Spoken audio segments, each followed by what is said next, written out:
আসসালামু আলাইকুম। আমি মিতা ইসলাম, কাব্যকথা রাজেন্দ্রপুর থেকে বেকিং কোর্সের প্রথম পর্বের স্টুডেন্ট। আমি এখানে ভর্তি হয়েছি একমাত্র আমার ইচ্ছাই না, আমার ছেলের শখ এবং ইচ্ছা পূরণ করার জন্য। আমরা এখানে যতগুলা ভাবি আছি, 12 জন ভাবি, তার মধ্যে আমার মনে হয় 10 জনে আমরা পড়াশোনা ছাড়ছি মিনিমাম 10 বছর আগে। আমাদের পড়াশোনা কোনো কোর্স আমরা যে আবার করতে পারবো এটা কখনো চিন্তা করিনি। অনেক আগে একটা কথা শুনতাম, শিক্ষার কোনো বয়স নাই, শেখার কোনো সময় নাই।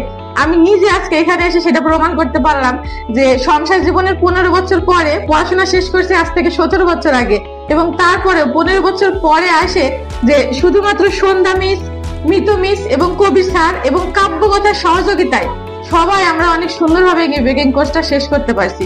শিক্ষার কোনো বয়স নাই, আপনারা সবাই আসেন কাব্যকথায়। আমরা আশা করি সবাই পারবেন, অনেক সুন্দর করে পারবেন। আমরা পারছি, আপনারাও পারবেন। ধন্যবাদ কাব্যকথাকে।